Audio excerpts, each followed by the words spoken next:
Okay, so let's start European union. तो European Union की अगर हम बात करें तो सेकेंड वर्ल्ड वॉर ख़त्म होने के बाद ऑलरेडी जो यूरोप के काफ़ी सारे लीडर्स थे, वो एक बेसिकली उनके अंदर एक क्वेश्चन था कि क्या यूरोप जो है वो अपनी पुरानी दुश्मनी में आ जाए, मतलब सारी के सारे जो यूरोपियन कंट्रीज़ हैं वो वापस से लड़ना स्टार्ट कर दे और be restructured on the principles and institutions that would contribute to a positive conception of international relations. देखो, world war two world war two के टाइम में ये सारी जो कंट्रीज थी इनमें आपस में मतलब कुछ किसी को सपोर्ट करती थी, कुछ किसी को सपोर्ट करती थी, अल्टीमेटली कोई इनके बीच में कॉपरेशन नहीं था। ठीक है, तो जब वर्ल्ड वॉर टू खत्म हुआ, कोल्ड वॉर वाला पीरियड चल रहा है अभी, सो दे हैड टू ऑप्शंस। या तो ये लोग अपनी लड़ाई को मेंटेन करके रखें, जो उनकी पुरानी दुश्मनी है उसको मेंटेन करके रखें, या फिर ये लोग पॉजिटिविटी की तरफ बढ़ें, ये लोग एक प्रॉपरली अपने आप को रीस्ट्रक्चर करके ग्रुप्स बना लें, आपस में स्मूथ रिलेशंस रखें, जिससे कि क्या हो, इंटरनेशनल रिलेशंस इनके अच्छे हों और अल्टीमेटली इनकी अपनी जो कंट्री है वो ग्रो करे। ठीक है, तो second world war shattered many of the assumptions and structure on which the European states had based their relation। तो सेकेंड वर्ल्ड वॉर ने काफ़ी सारे ऐसे अजम्पशंस जिनके ऊपर ये सारी की सारी यूरोपियन स्टेट्स जो थी वो चल रही थी, उनको सबको ब्रेक कर दिया। तो in 1945 the European states confronted the rule of the economies and the destruction of the assumptions and structures on which Europe had been founded. देखो, जाहिर सी बात है, अभी अभी ये लोग वर्ल्ड वॉर टू से निकल कर आए थे और वर्ल्ड वॉर टू के बाद देखो कोई वॉर होता है ना, तो इट डजेंट मीन कि सिर्फ एक कंट्री को उसका कॉन्सिक्वेंसेज देखने पड़ेंगे। इवेंचुअली दोनों पार्टीज को ही लॉस होता है, सबको ही लॉस होता है एक वॉर के पीरियड में।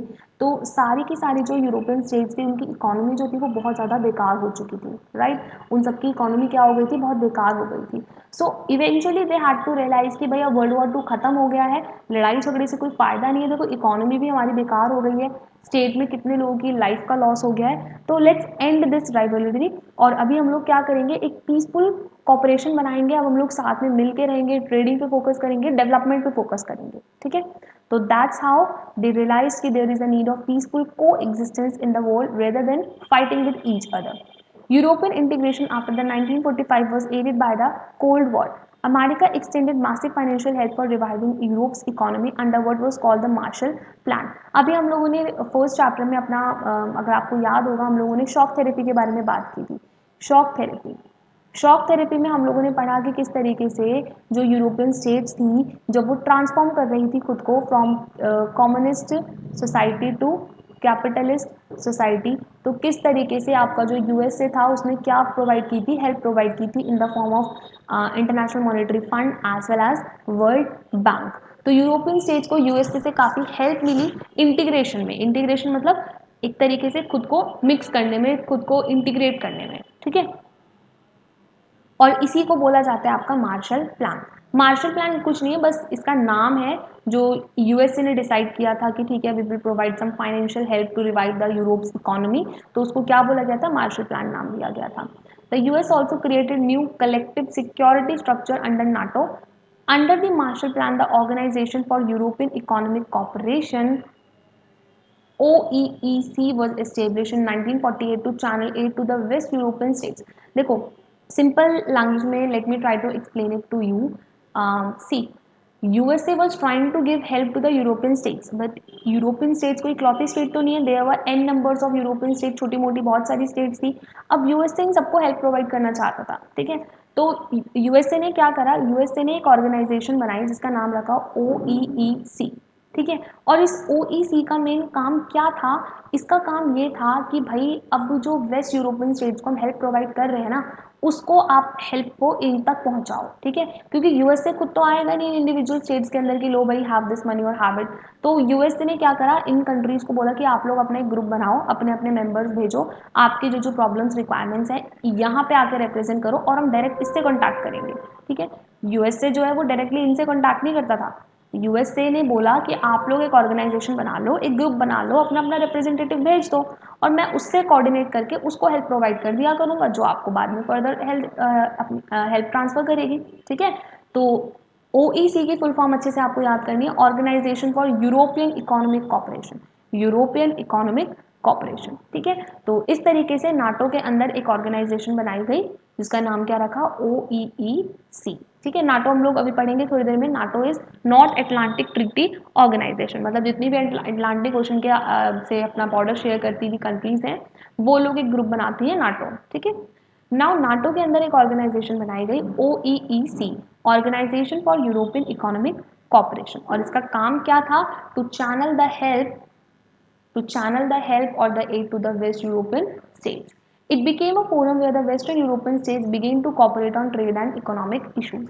और इसके अलावा क्या हुआ, जब इन सब के अंदर एक ग्रुप बन गया OEEC, तो ये लोग आपस में ट्रेड और इकोनॉमिक रिलेटेड जो इश्यूज थे उनमें कॉपरेट करना इन्होंने स्टार्ट कर दिया।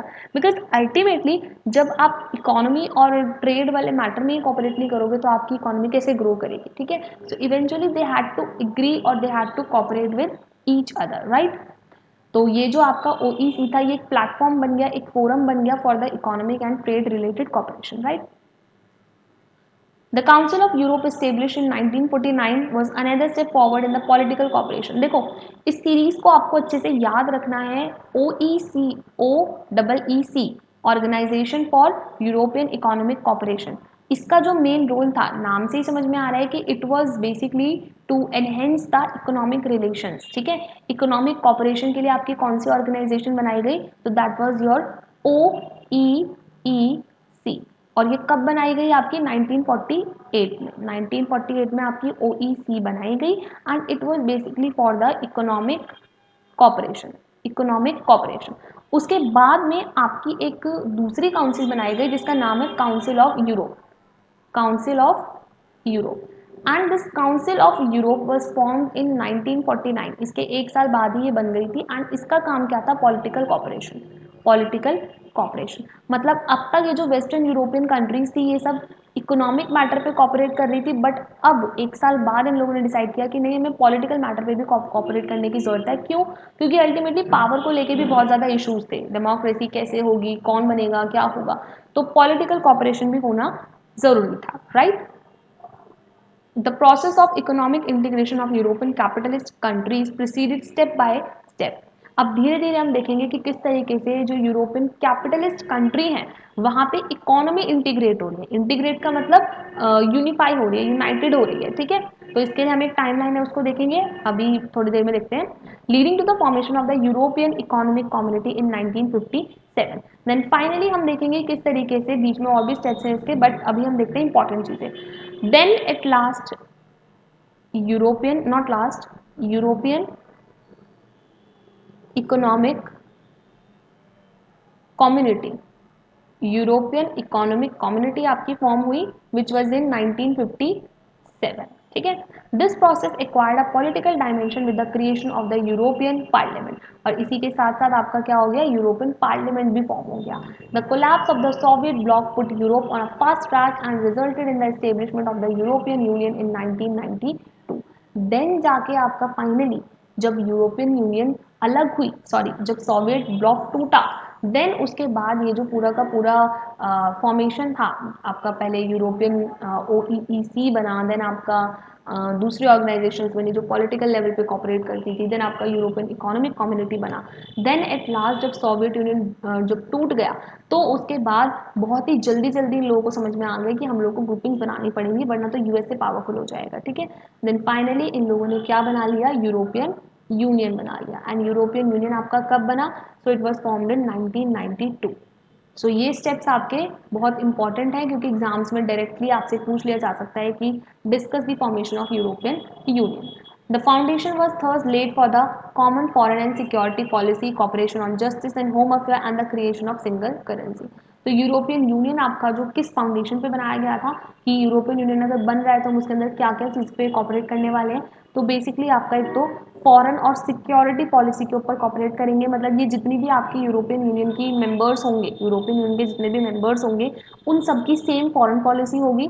ये सब लोग फॉरेन पॉलिसी अपनी सेम रखेंगे, मतलब फॉरेन पॉलिसी में सब अग्री करके कॉपरेट करके एक ही कॉमन पॉलिसी रखेंगे। सिक्योरिटी पॉलिसी भी ये लोग अपनी सेम रखेंगे। ठीक है। Security policy, justice, home affair, creation of single currency. अब जो ये यूरोपियन यूनियन में जितनी भी कंट्री है इनकी एक ही करेंसी रहेगी, इनकी अलग अलग करेंसी नहीं होगी। ठीक है। एक बार पहले फॉर्मेशन वाला टाइमलाइन देख लेते हैं, देन हम लोग आगे मूव ऑन करेंगे, राइट।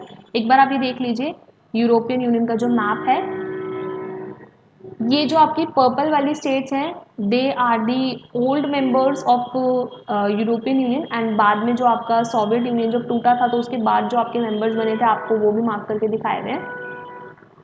तो ये जो आपके पर्पल वाली कंट्रीज है, ये सब पहले से ही आपका या तो ओईसी का पार्ट थी, ओईसी का पार्ट, या फिर हम कह सकते हैं कि these were the part of, you can say, जो पॉलिटिकल कॉपरेशन के लिए आपकी ऑर्गेनाइजेशन बनाई गई थी, काउंसिल, ठीक है। तो उन सब का ही पहले से ही पार्ट थे, ठीक है। बाद में जाके जब सोवियत यूनियन टूटा, तब ये सारी कंट्रीज भी आपकी क्या हो गई, इन्हीं का एक पार्ट बन गई, ठीक है।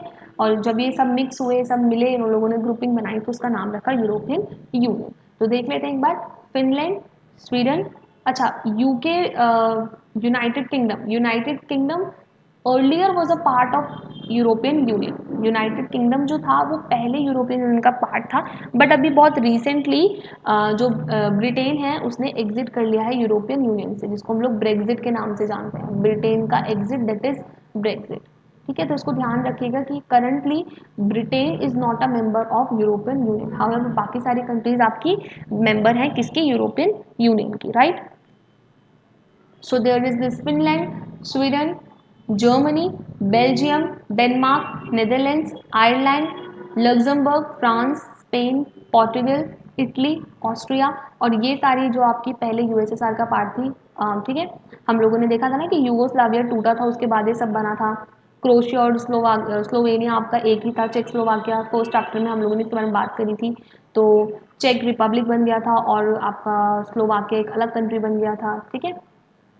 देन हम लोगों ने बात करी थी यूगोस्लाविया के बारे में कि यूगोस्लाविया जब टूटा तो छोटी छोटी कंट्रीज में बट गया था वो, ठीक है। क्रोशिया, स्लोवेनिया, हर्जगोविना यहाँ पर है आपका, but it is not a part of European Union. Then Romania, Bulgaria, Greece, Estonia, Latvia, Lithuania, Poland, ठीक है। So these are all the members of European Union, right. आपको वैसे ओल्डर और न्यूअर मेंबर याद करने की जरूरत नहीं, you just need to have a overall look कि कौन कौन से आपके मेंबर्स हैं यूरोपियन यूनियन के, कौन कौन से नहीं है, राइट। और इसमें भी आपको एक चीज़ इंपॉर्टेंट याद रखनी है कि ब्रिटेन करंटली मेंबर नहीं है। ब्रिटेन ने बहुत रिसेंटली अभी, if I am not wrong, 2019 में खुद को यूरोपियन यूनियन से एग्जिट कर दिया, that is known as Brexit, ठीक है। The European Union has evolved over time from an economic union to an increasingly political one. देखो स्टार्टिंग में जो यूरोपियन यूनियन थी वो बेसिकली इकोनॉमी से रिलेटेड जो इश्यूज थे उन पर कॉपरेट करने के लिए बनी थी, बट धीरे धीरे करके जो यूरोपियन यूनियन है उसने बेसिकली पॉलिटिकल चीज़ों पर भी क्या करना स्टार्ट कर दिया, कॉपरेट करना स्टार्ट कर दिया।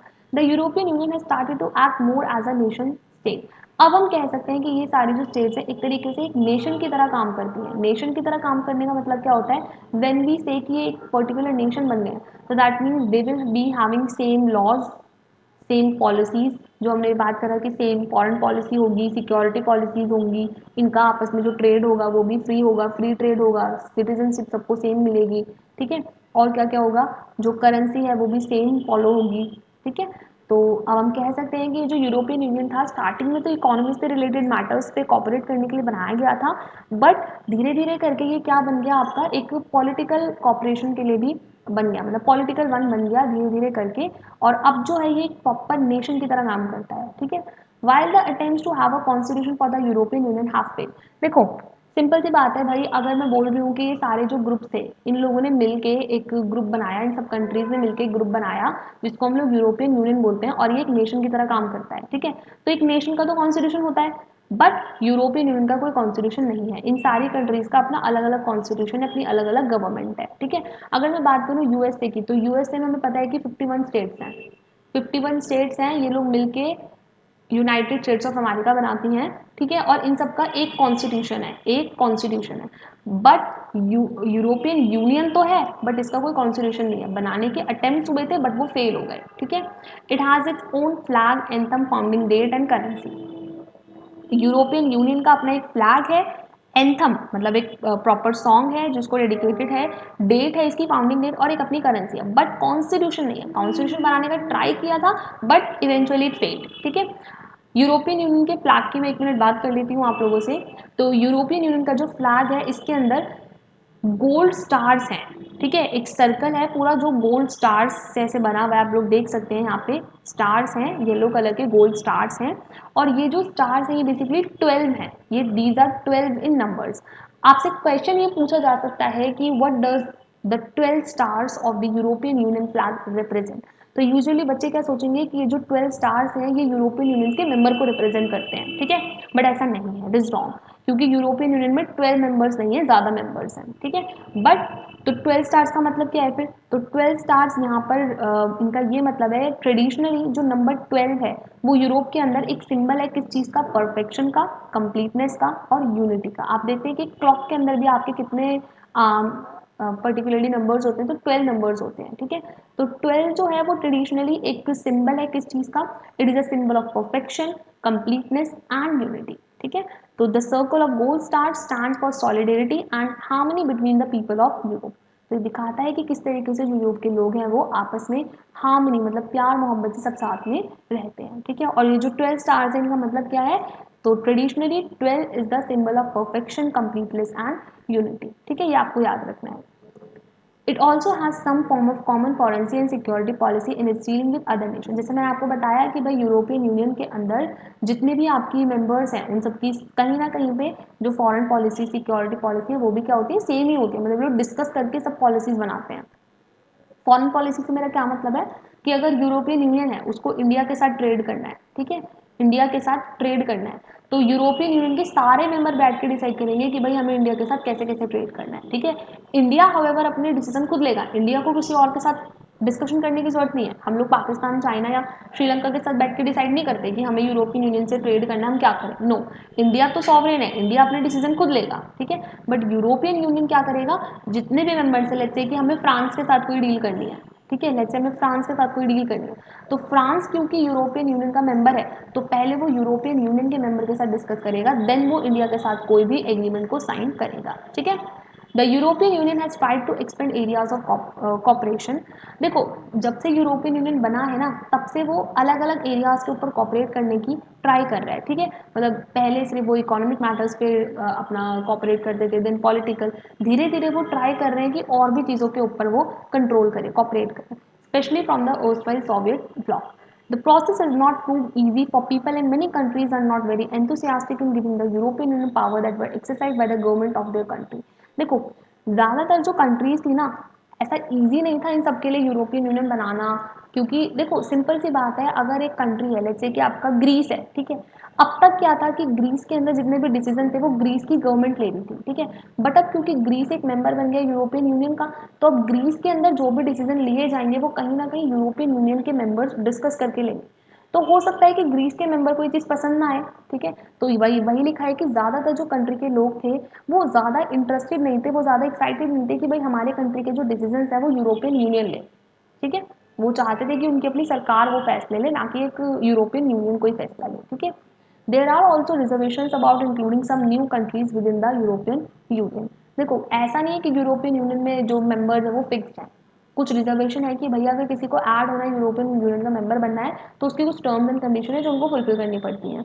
The European Union has economic and political and diplomatic and military influence. तो आप देख सकते हैं कि यूरोपियन यूनियन आपस में किस किस चीज़ को लेके एक दूसरे पे इम्पैक्ट पड़ा सकते हैं। तो these are economic, political, diplomatic as well as military influences, ठीक है। मतलब ये लोग इन सारी चीज़ों के ऊपर आपस में कोऑर्डिनेट करते हैं। The European Union is the world second biggest economy with the GDP of more than 17 trillion dollars in 2016, next to that of United States of America. तो अभी अगर हम देखें तो the largest economy of the world is USA, and second largest आपकी कौन है, तो वो यूरोपियन यूनियन है, ठीक है। India is the fifth largest. Its currency the euro, ये जो आपकी करेंसी है that is your euro, can pose a threat to the dominance of the US dollar. तो आप ये देख सकते हैं कि जो यूरो है वो आपका डॉलर को भी अच्छा खासा कंपटीशन दे रहा है। तो दैट मीन्स कहीं ना कहीं यूएसए, अगर यूरोपियन यूनियन नहीं होता ना तो यूएसए सर्टेनली पावरफुल बन जाता, वो डोमिनेंट बन जाता, बट क्योंकि यूरोपियन यूनियन अब एक ग्रुप बन गया, इतना स्ट्रांग बन गया है कि अब जो यूएसए है, देखो आप यूएसए फर्स्ट है, बट देखो यूरोपियन यूनियन उसको प्रॉपर कंपटीशन दे रहा है, it is the second largest. और इवन यूएसए की जो आपकी करेंसी है डॉलर, उसको भी कंपटीशन दे रहा है कौन, तो यूरोपियन यूनियन उसको कंपटीशन दे रहा है, right. Its share of world trade is much larger than that of the United States, allowing it to be more assertive in trade disputes with the US and China. और दूसरा क्या है कि trade मतलब जो चीज़ें खरीदी बेची जाती हैं, एक्सचेंज होता है चीज़ों का, तो उसमें भी अगर आप देखोगे तो यूएस से भी ज़्यादा इंपॉर्टेंट रोल कौन प्ले कर रहा है, तो यूरोपियन यूनियन प्ले कर रहा है, ठीक है। तो इसलिए हम कह सकते हैं कि अगर कोई वर्ल्ड लेवल पे कोई डिस्प्यूट होता है ट्रेड से रिलेटेड, तो उसके अंदर किसका ज़्यादा से होता है, मतलब किसको ज़्यादा राइट है बोलने का, तो that will be European Union and not USA, right. Its economic power gives its influence over its closest neighbor as well as in Asia and Africa. अब ये जो इसकी इकोनॉमिक पावर है, क्योंकि यूरोपियन यूनियन हमने पढ़ा कि भाई सेकेंड लार्जेस्ट इकोनॉमी है, तो डेफिनेटली इसको पावर मिलती है कि वो अपने जो नेबर्स हैं उनके ऊपर थोड़ा बहुत इन्फ्लुएंस अपना दिखा सके, जैसे कि आपका एशिया और अफ्रीका, ठीक है। यानी कहीं ना कहीं हमारी इकोनॉमी पे, हमारे जो अफेयर्स हैं उन पे यूरोपियन यूनियन का कहीं ना कहीं इफेक्ट रहेगा, इन्फ्लुएंस रहेगा। क्यों? क्योंकि ये बहुत पावरफुल है इकोनॉमिकली।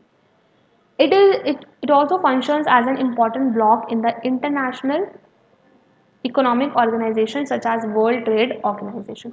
अब आपको मालूम है कि वर्ल्ड लेवल पे एक ऑर्गेनाइजेशन बनी है, वर्ल्ड ट्रेड ऑर्गेनाइजेशन, जो कि आपके सारे ट्रेड रिलेटेड जो भी आपके रूल्स रेगुलेशंस हैं इन सबको मैनेज करती है। तो अब क्योंकि यूरोपियन यूनियन भाई लार्जेस्ट है ट्रेड के मामले में, तो उसका कहीं ना कहीं WTO में भी इन्फ्लुएंस रहेगा, ठीक है। The European union also has political and diplomatic influence. European union ऐसा नहीं है कि सिर्फ इकोनॉमी के मामले में ही दूसरी कंट्रीज में अपना इन्फ्लुएंस शो कर सकती है, ऑल्दो यूरोपियन यूनियन पॉलिटिकल और डिप्लोमेटिक मामलों में भी अपना इन्फ्लुएंस शो कर सकती है। Now before we move on with this next paragraph, let's just read this timeline, ठीक है, बिकॉज ये बहुत इंपॉर्टेंट है, ठीक है। So now let's talk about the timeline of the European integration. देखो, यूरोपियन इंटीग्रेशन का मतलब क्या है कि किस तरीके से जो यूरोपियन यूनियन था वो फाइनली बना। इंटीग्रेट का मतलब होता है यूनियन, किस तरीके से वो प्रॉपरली एक ऑर्गेनाइजेशन बनी। हमने बात करी कि स्टार्टिंग तो ऐसे नहीं हुई थी कि एकदम सडनली यूरोपियन यूनियन बन गया। स्टार्टिंग में छोटी छोटी ऑर्गेनाइजेशंस बनी, छोटी छोटी ग्रुपिंग्स बनी, देन फाइनली किसी ने ज्वाइन किया, किसी ने लीव किया, ऐसा सब कुछ हुआ। तो एक बार वो पढ़ लेते हैं, ठीक है। 1951 अप्रैल के अंदर सबसे पहले क्या हुआ, आपकी जो 6 वेस्ट यूरोपियन कंट्रीज थी, वेस्ट और ईस्ट तो आप समझते हैं ना, एक बार मैप से देख लीजिए। ये जो आपकी वेस्ट, ईस्ट, नॉर्थ, साउथ, तो वेस्ट मतलब जो आपकी लेफ्ट हैंड साइड पर है, तो जितनी भी ये पर्पल वाली आपकी यूरोपियन है स्टेट्स, ये सारी आपकी वेस्टर्न यूरोपियन स्टेट्स हैं, और जो ये ऑरेंज वाली है these are your European state, जो पहले यूएसएसआर का पार्ट थी, ठीक है। तो अभी हम पहले बात करें कि स्टार्टिंग कहाँ से, तो स्टार्टिंग में पहले ये जो वेस्टर्न वाली है इन्होंने ग्रुप बनाना स्टार्ट किया, ठीक है। चलो तो देखते हैं, जो 6 वेस्ट यूरोपियन कंट्रीज थी, कौन कौन था इसमें, France, West Germany, Italy, Belgium and Netherlands and Luxembourg sign the treaty of Paris establishing the European coal and steel Community. एक चीज इसमें नोट करने वाली है कि हम लोगों ने यहाँ पे वेस्ट जर्मनी लिखा है, सिर्फ जर्मनी नहीं लिखा। अब याद कीजिए फर्स्ट चैप्टर में मैंने आपको बताया था कि Germany was divided into 2 parts, 2 parts में डिवाइडेड थी, एक आपका ईस्ट जर्मनी और एक आपका वेस्ट जर्मनी, और यहाँ बीच में आपका क्या था, बर्लिन वॉल था। याद आया आप लोगों को, फर्स्ट चैप्टर में मैंने आपको पढ़ाया था इसके बारे में। तो बर्लिन वॉल ने सेपरेट किया हुआ था जर्मनी को 2 पार्ट्स में, eastern Germany and western Germany. Eastern Germany जो थी वो यूएसएसआर वाली आइडियोलॉजी को फॉलो करती थी, that means it supported the communist ideology, communist ideology को सपोर्ट करती थी। जबकि जो आपकी वेस्टर्न जर्मनी थी, it always supported the capitalist ideology, ठीक है, कैपिटलिस्ट आइडियोलॉजी। तो जो आपका स्टार्टिंग में जो ग्रुप बना European coal and steel Community, इसके अंदर सिर्फ वेस्टर्न जर्मनी मेंबर था, ईस्टर्न जर्मनी आपका मेंबर नहीं था, ठीक है। और अलॉन्ग विद दैट जो 5 आपकी और यूरोपियन कंट्रीज थी वो थी France, Italy, Belgium, Netherlands and Luxembourg. इन लोगों ने एक ट्रीटी साइन की, द ट्रीटी ऑफ पेरिस, जिसके अंतर्गत इन्होंने क्या बनाया, ECSC बनाया, जिसकी फुल फॉर्म है European coal and steel community. Then 1957 March 25, यहाँ पे अब क्या हुआ, 6 कंट्रीज ने एक और ट्रीटी साइन की जिसका नाम था ट्रीटीज ऑफ रोम, ठीक है। मतलब रोम इटली में ये ट्रीटी साइन हुई थी, तो ट्रीटी ऑफ रोम, और इसके अंतर्गत फिर क्या बनाया गया, आपका यूरोपियन इकोनॉमिक कम्युनिटी बनाई गई, EEC, and the European atomic energy community, Euratom, ठीक है, यूरेटॉम। तो देन आपकी 2 ऑर्गेनाइजेशंस और बनाई गई, 2 ग्रुपिंग्स और बनाई गई, कौन कौन सी, EEC and Euratom. Then finally in 1973 January, Denmark, Ireland and UK joined the European Community। तो ये जो यूरोपियन कम्युनिटी आपकी बनाई गई थी ये वही है बेटा, OEEC। Organisation for European economic cooperation, ठीक है। तो ये वही है आपका, उसको ईईसी लिखा हुआ है यहाँ पे और यहाँ पे ईसी लिखा हुआ है, ठीक है। तो ईसी इज यूरोपियन कम्युनिटी, ठीक है। तो ये जो आपकी यूरोपियन कम्युनिटी है, फाइनली फिर इसको कौन ज्वाइन कर रहा है, डेनमार्क, आयरलैंड और यूके भी इसको ज्वाइन कर रहा है, ठीक है। अब फिर यहाँ पर 1979 के अंदर इलेक्शंस होंगे कि कौन इस यूरोपियन पार्लियामेंट का मेंबर बनेगा, ठीक है। एक पूरा का पूरा यूरोप का पार्लियामेंट बनाया गया, उसमें डायरेक्ट इलेक्शंस हुए। 1981 में ग्रीस ने भी ज्वाइन कर लिया यूरोपियन कम्युनिटी को। देन 1985 के अंदर शेंगेन एग्रीमेंट हुआ that abolishes the border controls among the EC members. देखो अब तक क्या था कि जो यूरोपियन कंट्रीज के जो मेंबर थे, मतलब जो यूरोपियन कम्युनिटी के मेंबर्स थे, वो लोग एक दूसरे के बॉर्डर पे कंट्रोल करते थे। बट एक एग्रीमेंट साइन हुआ, शेंगेन एग्रीमेंट, जिसने एबॉलिश कर दिया कि भाई अब जो ये यूरोपियन कम्युनिटी के मेंबर्स हैं, इकोनॉमिक कम्युनिटी के जो मेंबर्स हैं, ये बॉर्डर के ऊपर कोई भी अपना कंट्रोल नहीं दिखाएंगे, ठीक है।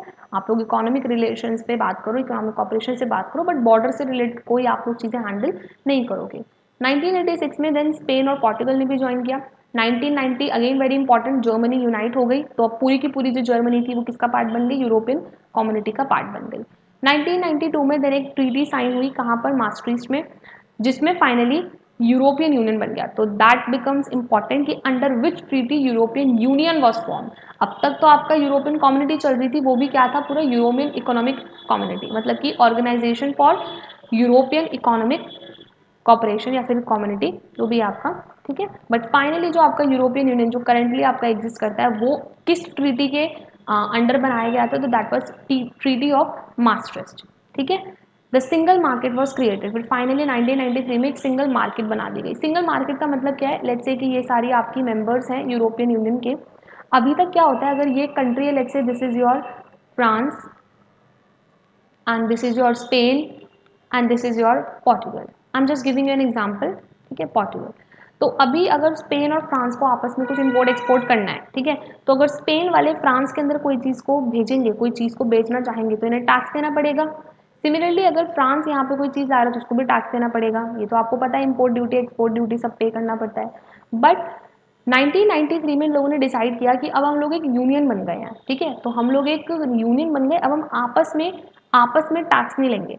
अब हम मिल जाते हैं और हम लोग पूरी दुनिया से टैक्स लेंगे। लेट्स से कि हम लोग वेस्टर्न वर्ल्ड से टैक्स लेंगे और हम लोग जो एशिया है वहाँ से पैसा कमाएंगे, ठीक है। हम लोग आपस में अगर टैक्स लेते हैं तो इतना हमें कुछ फायदा नहीं होता, हम लोग एक ग्रुप बना लेते हैं और हम लोग पूरे वर्ल्ड से टैक्स लेंगे, बट आपस में हम लोग कोई टैक्स वगैरह नहीं लेंगे। तो इसको बोलते हैं सिंगल मार्केट बना देना। सिंगल मार्केट, फ्री ट्रेडिंग, सब एक ही चीज़ है, ठीक है। देन 1995 जर्मनी के अंदर तीन कंट्रीज और थी जिन्होंने यूरोपियन यूनियन को ज्वाइन किया। These were Austria, Finland and Sweden. 2002 के अंदर euro, the new currency, was introduced in the 12 EU members. तो फिर जो 12 यूरोपियन यूनियन के मेंबर्स थे, उनके बीच में फाइनली एक न्यू करेंसी को इंट्रोड्यूस किया गया, दैट वाज यूरो। और हमें पता है कि इन सबकी अब क्या है, सिंगल करेंसी एग्जिस्ट करती है, और वो सिंगल करेंसी क्या है आपकी, यूरो। 10 न्यू मेंबर्स, अब 2004 के अंदर 10 और नए मेंबर्स ऐड ऑन हो रहे हैं। कौन कौन, सिप्रस, चेक Republic, Estonia, Hungary, Latvia, Lithuania, Malta, Poland, Slovakia and Slovenia. ये लोग भी क्या कर रहे हैं, यूरोपियन यूनियन को ज्वाइन कर रहे हैं। 2007 में कौन ज्वाइन कर रहे हैं, बुल्गारिया और Romania. Slovenia adopt the euro, फिर स्लोवेनिया ने भी फाइनली यूरो को अडॉप्ट कर लिया एज अ करेंसी। 2009 में लिस्बन ट्रीटी फोर्स में आई। 2012 में यूरोपियन यूनियन को नोबेल पीस प्राइज भी मिला। 2013 में crochet became the 28th member. 2016 में, आई एम रियली सॉरी, मैंने पहले 2019 बोला था, इट वाज 2016। 2016 में एक रेफरेंडम ब्रिटेन ने पब्लिश किया, जिसके अंदर 51.9% वोटर्स ने डिसाइड किया कि ब्रिटेन को एग्जिट हो जाना चाहिए यूरोपियन यूनियन से। रेफरेंडम का मतलब होता है एक वोट करना, काइंड ऑफ, ठीक है। तो रेफरेंडम हुआ, एक वोटिंग हुई, जिसके अंदर ब्रिटेन के लोगों ने डिसाइड किया कि भैया हमें यूरोपियन यूनियन में नहीं रहना। तो 2016 में हमें क्या देखने को मिला, ब्रेक्जिट देखने को मिला, ठीक है। तो आप देख सकते हैं कि लास्ट मेंबर कौन था ज्वाइन करने वाला, तो दैट वाज क्रोशिया। और रिसेंटली अभी किसने लीव करा है, तो दैट इज योर ब्रिटेन, ठीक है। तो ब्रिटेन ने एग्जिट कर दिया, crochet was the 28th member. तो अब टोटल कितने मेंबर एग्जिस्ट करते हैं आपके यूरोपियन यूनियन में, तो there are 27 members in the European Union. So now that we have covered this entire timeline of the European integration, that means we have studied ki how this European Union eventually formed at the end, और इसकी starting कहाँ से हुई थी, and में आते आते कितनी कंट्रीज बची, प्रेजेंटली क्या सिनेरियो है, कौन एग्जिट कर गया, कौन एंड में ज्वाइन किया. We have completely covered this entire history of the European Union. Now let's move on with the next particular paragraph. So the European Union also has political and diplomatic influence. Now हमें पता है कि European union initially economic cooperation के लिए बनाया गया था, but now धीरे धीरे उसने पॉलिटिकल इन्फ्लुएंस भी अपना स्टार्ट किया, मतलब पॉलिटिकल मैटर्स पे भी कॉपरेट करना स्टार्ट किया. And now even it is having an influence on the diplomatic relations of the each other country. ठीक है. One member of the European Union, France holds permanent seat on the European Union Security Council, sorry UN Security Council. तो ये मैं आप लोगों को first chapter में भी बताया था कि यूएन एक ऑर्गेनाइजेशन है. यूएन एक बहुत बड़ा ऑर्गेनाइजेशन है जिसके अंदर सारी आपकी कंट्रीज मेजरली मेंबर हैं. करंटली 196 मेंबर्स हैं. एंड यूरोपियन यूनियन के अंदर आपके 5 प्रिंसिपल ऑर्गन्स होते हैं. उसमें से एक आपका है UNSC. UNSC that is your United nation security Council. और इस सिक्योरिटी काउंसिल के अंदर मेनली आपके 15 मेंबर्स होते हैं, right?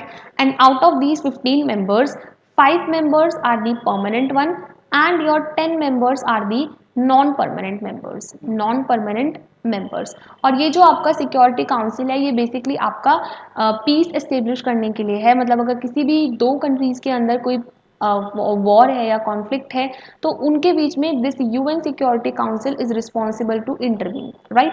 इसमें 15 मेंबर्स हैं, 5 परमानेंट हैं, 10 नॉन परमानेंट है. Now what is the significance of being a permanent member. तो ये जो 5 परमानेंट मेंबर्स हैं इनके पास एक स्पेशल पावर है which is your veto power. Veto power. तो वीटो पावर का मतलब होता है कि लेट्स से कोई एक पर्टिकुलर डिसीजन लेना है और उस डिसीजन के अंदर अगर इस 5 मेंबर में से किसी एक मेंबर ने भी मना कर दिया कि no this decision should not be taken, तो वो डिसीजन नहीं लिया जाएगा. इसी को बोलते हैं वीटो पावर. मतलब एक सिंगल कंट्री जो इन 5 परमानेंट मेंबर के अंदर आती है उसके पास ये पावर है कि वो कोई भी मेजर डिसीजन को रोक सकते हैं. ठीक है. तो अगर हम देखें तो यूरोपियन यूनियन के अंदर दो ऐसी countries, first one is your UK and the other one is your France. ये दोनों आपकी इन 5 परमानेंट मेंबर में से एक मेंबर है, राइट. तो मैं आपको बता दूं कि 5 परमानेंट मेंबर कौन कौन है. तो it is of course firstly USA. और फर्स्ट चैप्टर में हमने पढ़ा था कि initially it was USSR but later उसकी जो सीट थी वो किसको मिल गई थी, रशिया को. चाइना, क्योंकि सबसे बड़ी इकोनॉमी चाइना की हो गई थी उस टाइम पे, तो China is also permanent member. And then UK and France.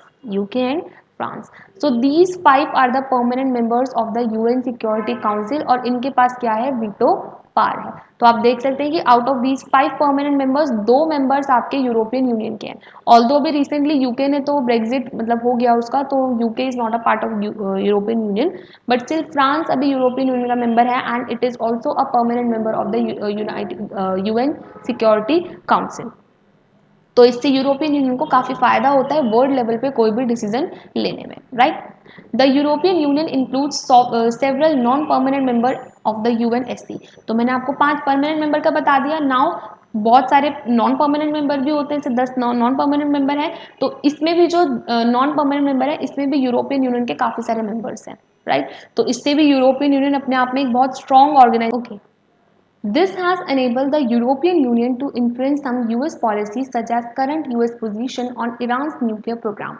So basically ये स्टोरी क्या है कि USA के पास न्यूक्लियर पावर है बट USA नहीं चाहता कि कोई और कंट्री के पास, जैसे कि ईरान जो कि एक एस्पायरिंग कंट्री है जो चाहती है कि उसके पास न्यूक्लियर पावर आए और वो उसकी टेस्टिंग करना चाहते हैं, but USA doesn't allow Iran to test the nuclear energy. Nuclear power को वो टेस्ट करने नहीं देता, but consistently Iran is trying to test their nuclear technology, nuclear power. तो यूएसए ने क्या किया था, ईरान के ऊपर कुछ सैंक्शंस लगा दिए थे वर्ल्ड लेवल पे. दैट मीन्स ईरान के साथ जो ट्रेडिंग था उसको बंद कर दिया और ईरान के ऊपर बहुत सारे इम्पोजिशंस लगाए. तो इस सब में यूरोपियन यूनियन ने ईरान की हेल्प करी कि नहीं भाई, you can not put such sanctions on a country just on the basis कि वो न्यूक्लियर पावर को टेस्ट करना चाहती है. ठीक है. तो यूएसए चाहता था कि वो इकलौता ही ऐसा पावरफुल बनकर रहे पूरे वर्ल्ड में जिसके पास न्यूक्लियर पावर हो, और जो कंट्रीज है वो न्यूक्लियर पावर ना बनाए, वो लोग ना उसको पोजेस करें. तो दैट्स वाई कहीं ना कहीं यूरोपियन यूनियन का इन्फ्लुएंस हमें देखने को मिला कि भाई यूएसए अपनी मनमानी नहीं कर सकता, अल्टीमेटली उसको यूरोपियन यूनियन की सुननी पड़ी. ठीक है. Its use of diplomacy, economic investment and negotiations rather than coercion and military forces has been effective, as in the case of dialogue with China on human rights and environmental degradation. European union कभी भी military forces का इस्तेमाल नहीं करता है। ऐसा नहीं कि यूरोपियन यूनियन एक ग्रुप है और वो जगह जगह वॉर पे जाता रहे या फिर मिलिट्री का यूज करके अपनी बातों को मनवाए। नो, यूरोपियन यूनियन की जो टेक्निक है वो है डिप्लोमेसी और नेगोशिएशंस। ठीक है, वो लोग कंट्री के साथ बात करके, नेगोशिएशंस करके और अच्छे रिलेशंस बना के अपनी बातों को मनवा लेते। जैसे कि फॉर एग्जांपल चाइना के साथ अभी यूरोपियन यूनियन ने एक डायलॉग कंडक्ट किया था। डायलॉग मतलब कॉन्वर्सेशन की बातचीत करी थी, नेगोशिएशंस किए थे, जिससे किस टॉपिक पे, ह्यूमन राइट्स और इन्वायरमेंटल डिग्रेडेशन के ऊपर। तो चाइना जो है वो टेक्नोलॉजी में काफ़ी एडवांस हो रहा है, तो वो कहीं ना कहीं इन्वायरमेंट को डिग्रेड कर रहा है। तो यूरोपियन यूनियन और चाइना के बीच में एक नेगोशिएशंस हुए कि यार ठीक है, हम लोग भी इन्वायरमेंट को प्रोटेक्ट करेंगे, सिमिलरली आप लोग भी इन्वायरमेंट को प्रोटेक्ट कीजिए। ठीक है। Militarily, the European Union's combined armed force are the second largest in the world. तो अगर आप देखेंगे तो यूएसए की आर्मी जो है, यूएसए की जो आर्मी है वो फर्स्ट लार्जेस्ट आर्मी है। फर्स्ट नंबर पे आती है यूएसए की आर्मी और सेकंड नंबर पे आपकी यूरोपियन यूनियन की आर्मी आती है। तो यूरोपियन यूनियन मिलिट्री वाइज भी स्ट्रॉन्गेस्ट है वर्ल्ड के अंदर, सेकंड लार्जेस्ट है। It's total spending on defence is second after the US. तो जैसे कि मैंने बताया कि यूएस की फर्स्ट है, तो यूरोपियन यूनियन की सेकंड है। और यूएसए के बाद अगर हम देखें तो यूरोपियन यूनियन ही ऐसी कंट्री है जो सबसे ज्यादा डिफेंस में खर्चा करती है। One European Union member state, France, also has nuclear arsenals of approximately 335 nuclear warheads. It is also the world's second most important source of space and communications technology.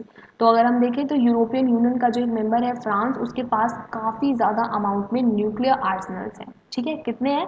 तो 335 न्यूक्लियर वॉरेट्स हैं। And other than that European union second most important source है किस चीज़ का? Space और communication technology के मामले में, right? As a supranational organization, the European Union is able to intervene in economic and political and social areas. तो क्योंकि इतनी बड़ी ऑर्गेनाइजेशन है तो यूरोपियन यूनियन इजीली हर एक चीज़ में इंटरवीन कर सकती है, B it any economic matter और एनी पॉलिटिकल मैटर और any social area. But in many areas, its member states have their own foreign relations and defense policies that are often at odds with each other. देखो, अब तक हम लोगों ने बात करी थी कि यूरोपियन यूनियन बना कैसे, what was the history of European Union, हम लोगों ने उसकी पूरी एक टाइमलाइन देखी। देन हम लोगों ने बात करा कि यूरोपियन यूनियन जो है वो किस किस चीज़ के ऊपर कॉपरेट करता है, how European Union is helping in keeping the USA with in its limits, वरना यूएसए डोमिनेंट बन जाता, यूएस एक बिग डैडी की तरह एक्ट करने लग जाता। तो बेसिकली हमने वो सब चीज़ें पढ़ ली। बट ऐसा नहीं है कि यूरोपियन यूनियन एक परफेक्ट चीज़ है। ठीक है, अभी हमने बात करी कि यूरोपियन यूनियन ने कॉन्स्टिट्यूशन बनाने का ट्राई किया था, but ultimately it failed in making a constitution. तो कहीं ना कहीं यूरोपियन यूनियन में आपस में कॉन्फ्लिक्ट है। जो यूरोपियन यूनियन के जो मेंबर्स हैं उन लोगों में कहीं में आपस में ही कॉन्फ्लिक्ट है, जिसकी वजह से यूरोपियन यूनियन जो आज के टाइम में उसका सिग्निफिकेंस थोड़ा सा कम होता जा रहा है। अभी हमने देखा कि यूके ने भी क्या करा, यूरोपियन यूनियन से खुद को एग्जिट कर लिया। यूके ने क्या कर लिया? एग्जिट कर लिया। तो कहीं ना कहीं यूके के एग्जिट होने से यूरोपियन यूनियन वीक तो हुई होगी। ठीक है, तो वही चीज़ हम पढ़ने वाले हैं कि कई बार ऐसा होता है कि जो मेंबर स्टेट्स हैं यूरोपियन यूनियन की, ये लोग खुद से ही कुछ डिसीजंस ले लेते हैं और कुछ इनके जो रिलेशंस होते हैं, फॉरेन रिलेशन, डिफेंस पॉलिसीज, वो आपस में एक दूसरे से मैच नहीं कर पाती, ये लोग एग्री नहीं कर पाते। ठीक है, Thus, Britain's Prime Minister Tony Blair was America's partner on the Iraq invasion. देखो, अभी हम लोगों ने बात करी थी कि जो यूरोपियन यूनियन है उसने यूएसए को अपोज किया था जब यूएसए ने ईरान के ऊपर कुछ सैंक्शंस लगाए, जब ईरान ने न्यूक्लियर पावर को टेस्ट करना स्टार्ट किया। इतनी बात आप लोगों को क्लियर हो गई होगी।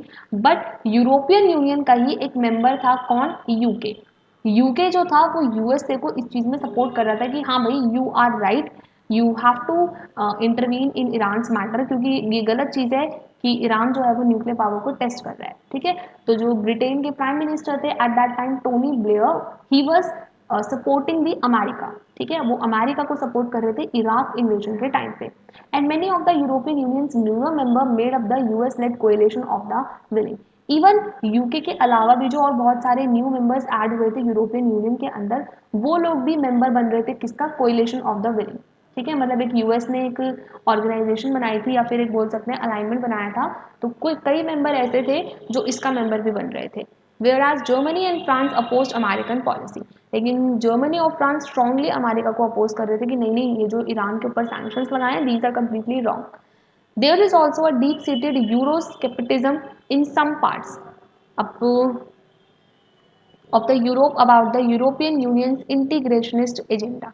देखो, कहीं कहीं पर ऐसा भी है यूरोपियन यूनियन के अंदर कि जो यूरोप के लोग हैं वो इस चीज़ के अगेंस्ट हैं कि जो यूरोपियन यूनियन है इसका एजेंडा जो मोटिव है वो कुछ अलग है।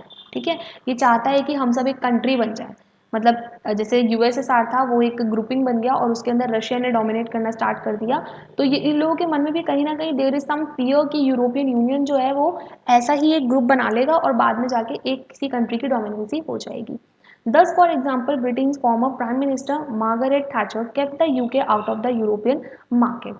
देखो, यूरोपियन यूनियन के अंदर जो एक मेंबर थे यूके, उसका स्टार्टिंग से ही ना बहुत टाइम से यूरोपियन यूनियन के अंदर थोड़ा ठीक नहीं चल रहा था मैटर।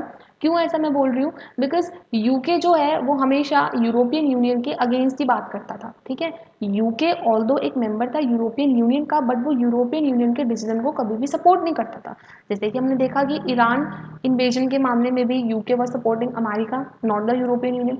सिमिलरली यूके ने खुद को यूरोपियन यूनियन की मार्केट से भी अलग रखा। अभी हम लोगों ने थोड़ी देर पहले बात करी थी कि यूरोपियन मार्केट एक सिंगल मार्केट है। सिंगल मार्केट मतलब कि there will be no tax और इम्पोर्ट और export duty within these particular countries जो मेंबर है यूरोपियन यूनियन की। बट यूके ने हमेशा से खुद को इस मार्केट से अलग रखा। यूके को लगता था कि भाई अगर मैं फ्री मार्केट रखता हूँ तो मुझे कोई फायदा नहीं है, इन दूसरे मेंबर्स को फायदा है। मैं तो बहुत पावरफुल हूँ, I don't have any benefit with being in a free market while being in a free market। ठीक है, तो हमेशा से यूके ने खुद को यूरोपियन मार्केट से अलग रखा। Denmark and Sweden have resisted the maastricht treaty and the adoption of the euro. दो कंट्री ऐसी थी जिन्होंने ये जो maastricht ट्रीटी थी जिसके अंतर्गत बेसिकली यूरोपियन यूनियन का फॉर्मेशन होना था और जो करेंसी है सिंगल करेंसी को अपनाने की बात हुई थी कि जो यूरो है वो सिंगल करेंसी हो जाएगी यूरोपियन यूनियन की। तो इसको किसने अपोज किया था? डेनमार्क और स्वीडन ने उसको अपोज किया था। This limits the ability of the European Union to act in matters of foreign relations and defense। तो इसी वजह से हम बोल सकते हैं कि यूरोपियन यूनियन एक स्ट्रॉन्ग ऑर्गेनाइजेशन हो सकती थी in order to tackle the growing powers of USA and China. But European Union आज के टाइम में कहीं ना कहीं वीक हो गई है, उसकी जो एबिलिटीज़ हैं वो कहीं ना कहीं लिमिटेड रह गई हैं। क्यों? क्योंकि उनके अंदर ही इतने आपस में कॉन्फ्लिक्ट चलते रहते हैं, इतने सारे इनके जो ओपिनियंस हैं, स्कूल ऑफ थॉट्स हैं, वो सब डिफरेंट है, right? So that's why their abilities to deal on such matters of foreign relations and defense are limited due to these particular reasons, right? Let's see this cartoon as well। ये cartoon के through आपको दिखाया गया है, ये आप flag अच्छे से पहचान चुके होंगे। These 12 stars are representing what? They are representing European Union का लोगो, जो इनके फ्लैग पर एक लोगो है। तो यूरोपियन यूनियन जो है वो किस तरीके से इसको टाइटैनिक की तरह रिप्रेजेंट किया हुआ है एंड अल्टीमेटली जो टाइटैनिक है वो डूब गई थी। तो ये जो इमेज है, ये कार्टून है, ये भी आपको यही शो कर रहा है कि यूरोपियन यूनियन एक टाइम के बाद क्या हो गई थी? कोलैप्स होने वाली थी, मतलब वो फेल हो गई थी। ठीक है, तो द कार्टून अपीयर जब उसने कॉन्स्टिट्यूशन बनाने का ट्राई किया था और आपको याद होगा वो फेल हो गए थे। तो ये वही चीज़ को रिप्रेजेंट कर रहा है कि 2003 में जब यूरोपियन यूनियन ने एक कॉन्स्टिट्यूशन ड्राफ्ट करने का इनिशिएटिव लिया और वो बहुत बुरी तरीके से फेल हो गया। तो जिस तरीके से टाइटैनिक फेल हो गई, इसी तरीके से यूरोपियन यूनियन का जो कॉन्स्टिट्यूशन बनाने वाला स्टेप था वो भी क्या हो गया? फेल हो गया। So now we are done with the entire topic of European Union. हम लोगों ने इसमें पूरा अच्छे से बात कर ली यूरोपियन यूनियन के काम क्या है, यूरोपियन यूनियन कैसे बना, कौन से पुराने मेंबर्स हैं, कौन से न्यू मेंबर्स हैं, करंटली कौन एग्जिट कर चुका है और क्या उसके लिमिटेशंस हैं, right? So now that we have covered this entire timeline of the European integration, that means we have studied कि how this European Union eventually formed at the end और इसकी स्टार्टिंग कहाँ से हुई थी, एंड में आते आते कितनी कंट्रीज बची, प्रेजेंटली क्या सिनारियो है, कौन एग्जिट कर गया, कौन एंड में ज्वाइन किया। We have completely covered this entire history of the European Union। Now let's move on with the next particular paragraph। So the European Union also has political and diplomatic influence। Now हमें पता है कि European union initially economic cooperation के लिए बनाया गया था, but now धीरे धीरे उसने पॉलिटिकल इन्फ्लुएंस भी अपना स्टार्ट किया, मतलब पॉलिटिकल मैटर्स पे भी कॉपरेट करना स्टार्ट किया। And now even it is having an influence on the diplomatic relations of the each other country. ठीक है, one member of the European Union, France holds permanent seat on the European Union Security Council, sorry UN Security Council। तो ये मैं आप लोगों को first chapter में भी बताया था कि यूएन एक ऑर्गेनाइजेशन है, यूएन एक बहुत बड़ा ऑर्गेनाइजेशन है जिसके अंदर सारी आपकी कंट्रीज मेजरली मेंबर हैं। करंटली 196 मेंबर्स हैं। एंड यूरोपियन यूनियन के अंदर आपके 5 प्रिंसिपल ऑर्गन्स होते हैं, उसमें से एक आपका है UNSC, UNSC that is your United nation security Council. और इस सिक्योरिटी काउंसिल के अंदर मेनली आपके 15 मेंबर्स होते हैं, right? And out of these 15 members, 5 members are the permanent one and your 10 members are the non permanent members, non permanent members. और ये जो आपका सिक्योरिटी काउंसिल है ये बेसिकली आपका पीस एस्टेब्लिश करने के लिए है। मतलब अगर किसी भी दो कंट्रीज के अंदर कोई वॉर है या कॉन्फ्लिक्ट है तो उनके बीच में this UN Security Council is responsible to intervene, right.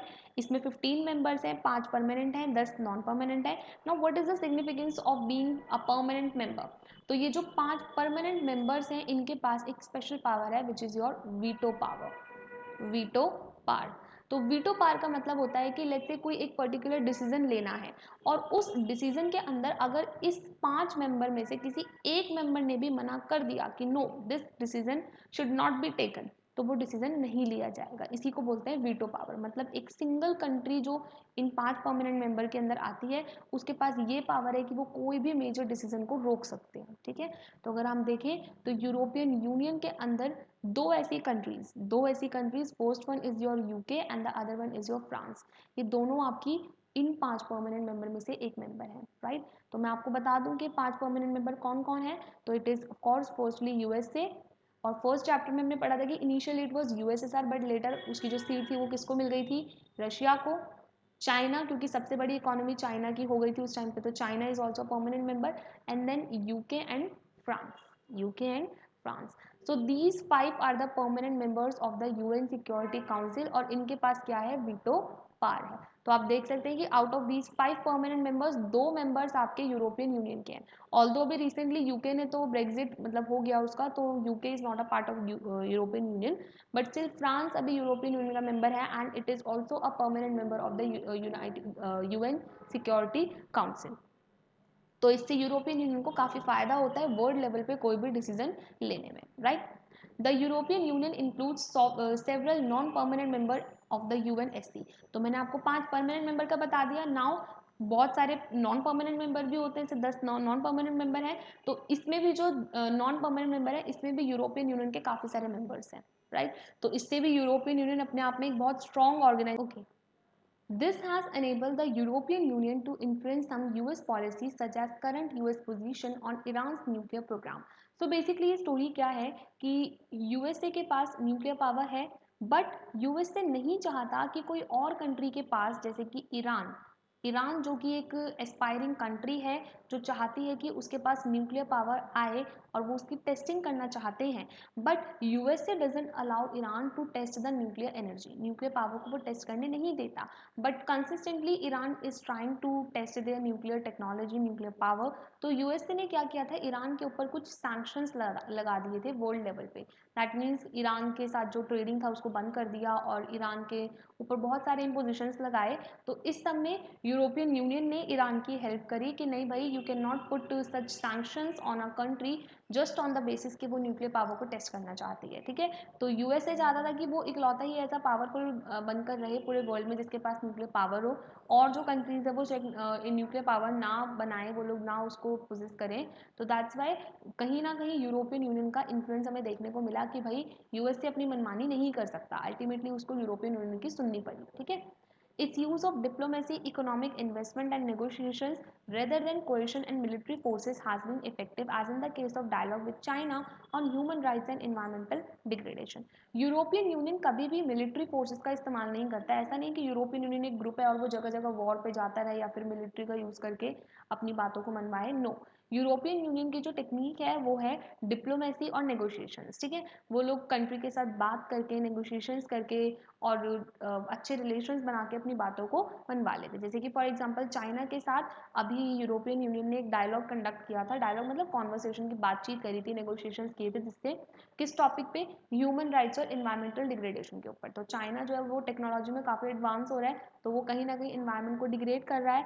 तो यूरोपियन यूनियन और चाइना के बीच में एक नेगोशिएशंस हुए कि यार ठीक है, हम लोग भी इन्वायरमेंट को प्रोटेक्ट करेंगे, सिमिलरली आप लोग भी इन्वायरमेंट को प्रोटेक्ट कीजिए, ठीक है। Militarily, the European Union's combined armed force are the second largest in the world. तो अगर आप देखेंगे तो यूएसए की आर्मी जो है, यूएसए की जो आर्मी है वो फर्स्ट लार्जेस्ट आर्मी है। फर्स्ट नंबर पे आती है यूएसए की आर्मी और सेकंड नंबर पे आपकी यूरोपियन यूनियन की आर्मी आती है। तो यूरोपियन यूनियन मिलिट्री वाइज भी स्ट्रॉन्गेस्ट है वर्ल्ड के अंदर, सेकंड लार्जेस्ट है। It's total spending on defence is second after the US. तो जैसे कि मैंने बताया कि यूएस की फर्स्ट है, तो यूरोपियन यूनियन की सेकंड है। और यूएसए के बाद अगर हम देखें तो यूरोपियन यूनियन ही ऐसी कंट्री है जो सबसे ज़्यादा डिफेंस में खर्चा करती है। One European Union member state, France, also has nuclear arsenals of approximately 335 nuclear warheads. It is also the world's second most important source of space and communications technology. तो अगर हम देखें तो यूरोपियन यूनियन का जो एक मेंबर है France, उसके पास काफ़ी ज़्यादा अमाउंट में न्यूक्लियर आर्सनल्स हैं, ठीक है। कितने हैं? तो 335 न्यूक्लियर वॉलेट्स हैं। And other than that European union second most important source है किस चीज़ का? स्पेस और कम्युनिकेशन टेक्नोलॉजी के मामले में, right. As the supranational organization, the European Union is able to intervene in economic and political and social areas. तो क्योंकि इतनी बड़ी ऑर्गेनाइजेशन है तो यूरोपियन यूनियन इजीली हर एक चीज़ में इंटरवीन कर सकती है, B it any economic matter और एनी पॉलिटिकल मैटर और any social area. But in many areas, its member states have their own foreign relations and defense policies that are often at odds with each other. देखो, अब तक हम लोगों ने बात करी थी कि यूरोपियन यूनियन बना कैसे, what was the history of European Union. हम लोगों ने उसकी पूरी एक टाइमलाइन देखी। देन हम लोगों ने बात करा कि यूरोपियन यूनियन जो है वो किस किस चीज़ के ऊपर कॉपरेट करता है, how European Union is helping in keeping the USA with in its limits, वरना यूएसए डोमिनेंट बन जाता, यूएस एक बिग डैडी की तरह एक्ट करने लग जाता। तो बेसिकली हमने वो सब चीज़ें पढ़ ली। बट ऐसा नहीं है कि यूरोपियन यूनियन एक परफेक्ट चीज़ है, ठीक है। अभी हमने बात करी कि यूरोपियन यूनियन ने कॉन्स्टिट्यूशन बनाने का ट्राई किया था, but ultimately it failed in making a constitution. तो कहीं ना कहीं यूरोपियन यूनियन में आपस में कॉन्फ्लिक्ट है। जो यूरोपियन यूनियन के जो मेंबर्स हैं उन लोगों में कहीं में आपस में ही कॉन्फ्लिक्ट है, जिसकी वजह से यूरोपियन यूनियन जो आज के टाइम में उसका सिग्निफिकेंस थोड़ा सा कम होता जा रहा है। अभी हमने देखा कि यूके ने भी क्या करा, यूरोपियन यूनियन से खुद को एग्जिट कर लिया। यूके ने क्या कर लिया? एग्जिट कर लिया। तो कहीं ना कहीं यूके के एग्जिट होने से यूरोपियन यूनियन वीक तो हुई होगी, ठीक है। तो वही चीज़ हम पढ़ने वाले हैं कि कई बार ऐसा होता है कि जो मेंबर स्टेट्स हैं यूरोपियन यूनियन की, ये लोग खुद से ही कुछ डिसीजंस ले लेते हैं और कुछ इनके जो रिलेशंस होते हैं, फॉरेन रिलेशन, डिफेंस पॉलिसीज, वो आपस में एक दूसरे से मैच नहीं कर पाती, ये लोग एग्री नहीं कर पाते, ठीक है। Thus, Britain's Prime Minister Tony Blair was America's partner on the Iraq invasion. देखो, अभी हम लोगों ने बात करी थी कि जो यूरोपियन यूनियन है उसने यूएसए को अपोज किया था जब यूएसए ने ईरान के ऊपर कुछ सैंक्शंस लगाए, जब ईरान ने न्यूक्लियर पावर को टेस्ट करना स्टार्ट किया। इतनी बात आप लोगों को क्लियर हो गई होगी। बट यूरोपियन यूनियन का ही एक मेंबर था, कौन? यूके।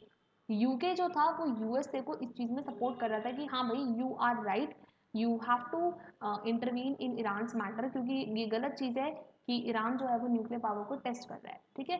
तो जो ब्रिटेन के प्राइम मिनिस्टर थे at that time, Tony Blair, he was supporting the America, ठीक है। वो अमेरिका को सपोर्ट कर रहे थे इराक इन्वेजन के टाइम पे।